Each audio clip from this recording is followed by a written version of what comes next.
तो कितने भागों में बांटा गया सतपुड़ा श्रेणी को? 3 भागों में बांटा गया है।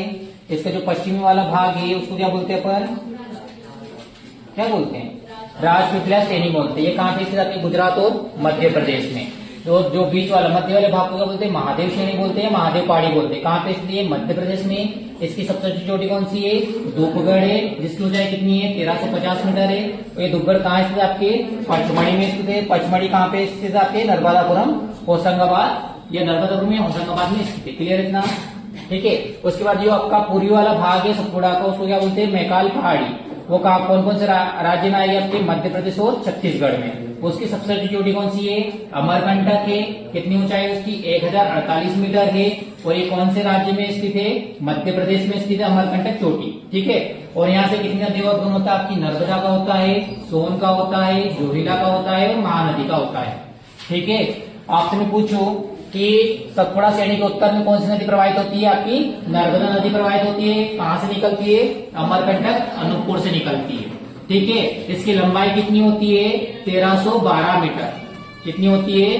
1312 मीटर होती है। ठीक है। और कहां पे जाके गिरती है? खंबात की खाड़ी में। ठीक है। कैसे गिरती है? खंबात की खाड़ी में। और आपकी जो दक्षिण से कौन सी नदी प्रवाहित होती है सतपुड़ा के? ताप्ती नदी होती है। और ताप्ती नदी कहां से निकलती है? आपके बैतूल के मुल्ताई पहाड़ी से। ठीक है। बैतूल के मुल्ताई पहाड़ी से। और ये भी ऐसे घूमती है पश्चिम, पूरब से पश्चिम की ओर बहती हुई जाती है। और कहां गिरती है? खंबात की खाड़ी में गिरती। ठीक है। हो गया सबका? चलो अब लिखिए इसके बारे में। बताओ, क्या बताओगे?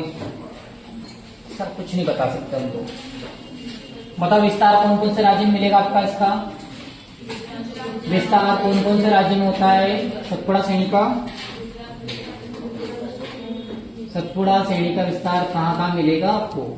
आपके कहाँ मिलेगा? गुजरात में मिलेगा और मध्य प्रदेश में मिलेगा और छत्तीसगढ़ में मिलेगा। आपके गुजरात में मिलेगा, मध्य प्रदेश में मिलेगा और छत्तीसगढ़ में मिलेगा। ठीक है। आपसे मैं पूछूं, ये इसकी प्रकृति कैसी है सतपुड़ा श्रेणी की? कैसी प्रकृति है?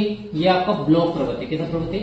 ब्लॉक पर्वत। मैंने कल बताया था ना, ब्लॉक पर्वत मतलब एक भाग नीचे उठता है और एक भाग नीचे, एक भाग नीचे ऊपर उड़ता है और एक नीचे धंसता है, उसको ही बोलते हैं ब्लॉक पर्वत। तो इस टाइप की प्रकृति आपने देखा हो ना, उसके आसपास दोनों साइड क्या है? नदी घाटियां स्थित है, भ्रंश घाटियां स्थित है। मतलब भ्रंश घाटिया में क्या होती है? नदी जो नर्मदा नदी है वो भी नीचे धसी है, जिससे आपकी नर्मदा निर्माण हुआ।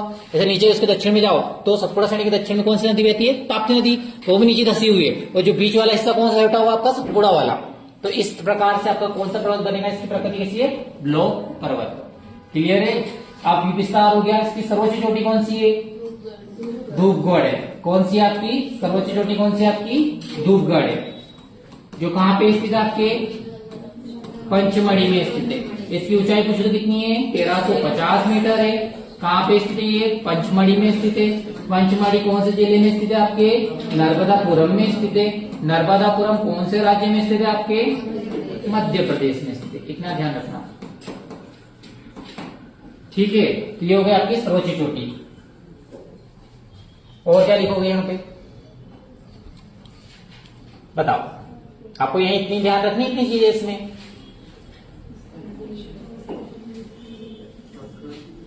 क्या लिखो? हाँ देखो, सतपुड़ा श्रेणी के जो उत्तर में स्थित होता है स्थिति लिख सकते। क्या? सतपुड़ा श्रेणी की स्थिति इस तरह से समझते हो ना? ये उत्तर में कौन और पश्चिम दक्षिण में कौन? स्थिति की बात कर रहा हूं मैं। तो सतपुड़ा श्रेणी के उत्तर में जो स्थित होता है वो कौन होता है? आपकी नर्मदा नदी। कौन सी नदी? नर्मदा नदी प्रवाहित हो रही है। कौन सी नदी? नर्मदा नदी।